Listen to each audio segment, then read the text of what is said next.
You talk about performance without a purpose. Mm-hmm. What's that? So, like, for instance, let's say you have no races. Let's say you have no classes, no nothing. There's no purpose in your life. You know, people need to have purpose to get up. They need purpose to perform. You need to get to a point in your life where there's nothing on the docket. There is no 5K. There's no I'm going to get into school to be this or that and still perform to the highest level. Because what people don't get is one day that thing's going to come up. And if you're not constantly performing without purpose, you're not going to be ready when the time comes.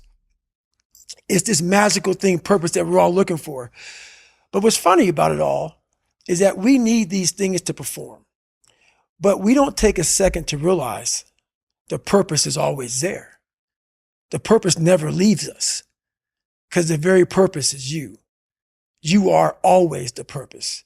There may be another purpose, like being a SEAL or going to college or whatever, but the main purpose in life is you. So if you wake up in the morning and you don't want to do something, you don't care enough about yourself. And that's what you need to really research is, man, why am I not doing this for myself? Because that is the number one purpose in life, is to better oneself. So that's the only purpose I fucking need. So the reason I get up every day, even though there's no race or there's no school, or there's nothing in front of me, is because I have pride in myself. But where do you go to? You wake up on a morning, it's cold, it's wet, it's dark, you've got no cartilage in your knee, you've got shitty shorts, whatever it is that's the issue today. Keep talking. You've got these problems, right? I need you to keep talking about what you were just saying. It's warm on the couch. That's Your it. missus says stay in That's bed. it. It's comfy. That's it's cozy. it. That's You've got it. work later on. You had an argument last night. You're slightly it. hungover. Because I know every motherfucker ain't going to do what I'm going to do.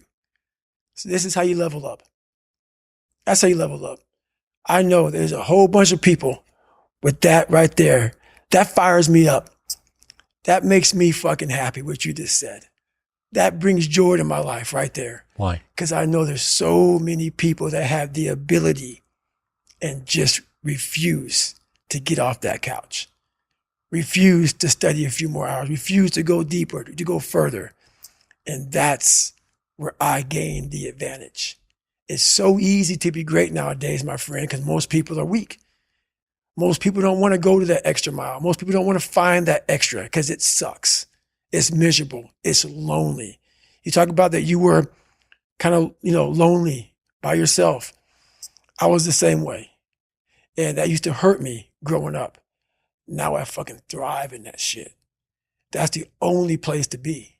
Well, that was one of the things that is so surprising about growing up through difficulty. So loneliness is one example, right? Mm-hmm. Growing up as a lonely kid.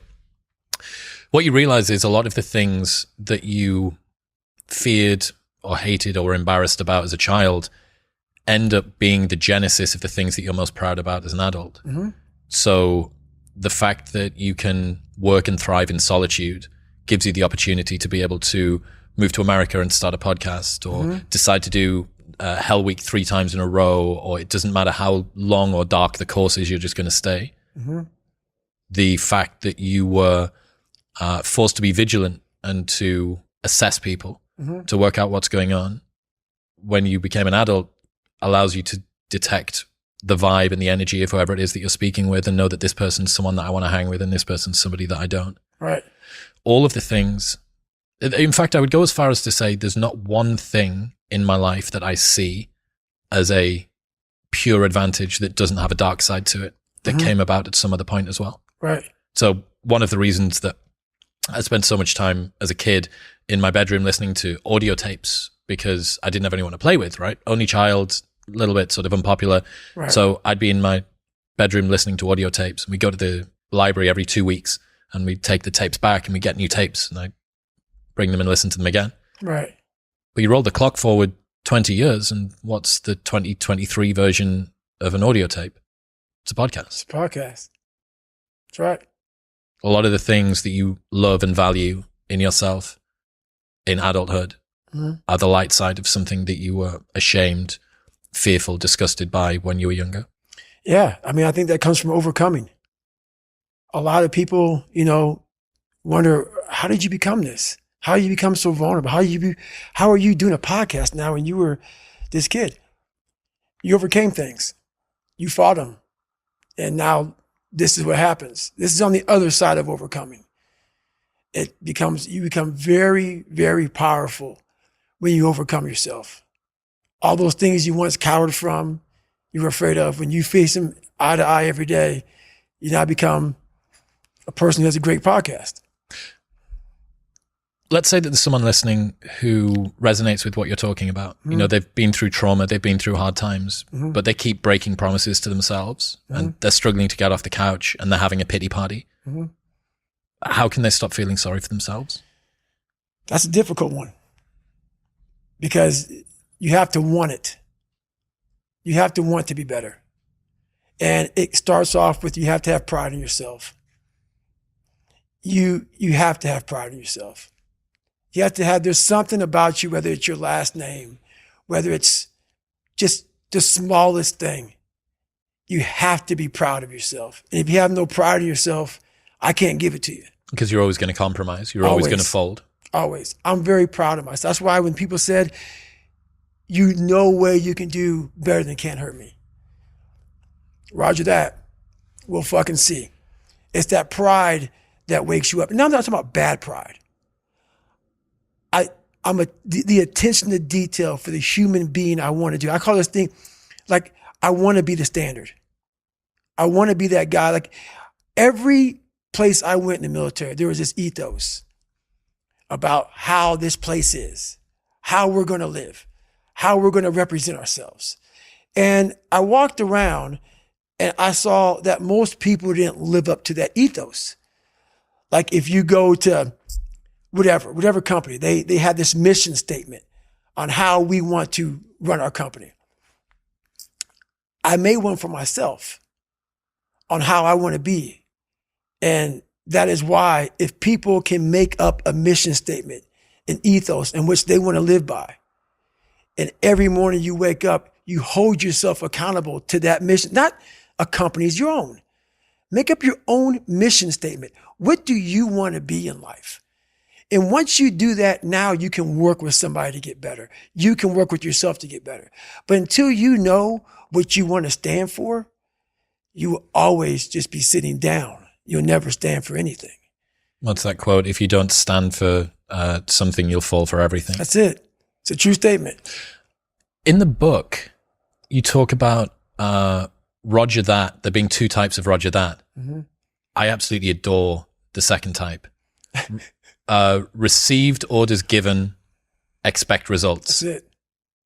That's it. So cool. Above and beyond, more than was expected. That's right. To the letter. That's Roger that.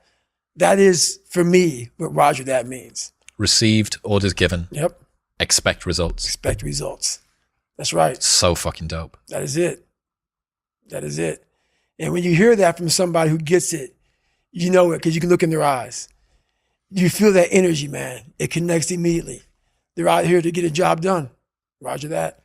This episode is brought to you by Element. Element is a tasty electrolyte drink mix with everything that you need and nothing that you don't. I've replaced my morning coffee with Element every day for over 3 years now, and I've never looked back. It means I've optimized my hydration, my brain feels better, I'm not getting mental fog, and it's helping me to curb cravings if I'm fasting throughout the day. Even Video Guy Dean uses it. My favorite flavor is the orange. That in a cold glass of water upon waking feels really, really good. It's a science-backed electrolyte ratio of sodium, potassium, and magnesium, which helps me to feel at my absolute best all day.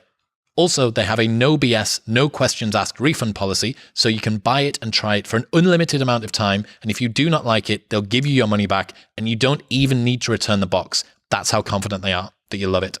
Head to drinklmnt.com/modernwisdom to get a free sample pack of all 8 flavors with your first box. That's drinklmnt.com/modernwisdom. Thank you very much for tuning in. If you enjoyed that clip with Goggins, then press here for the full episode in all of its glory. And don't forget to subscribe.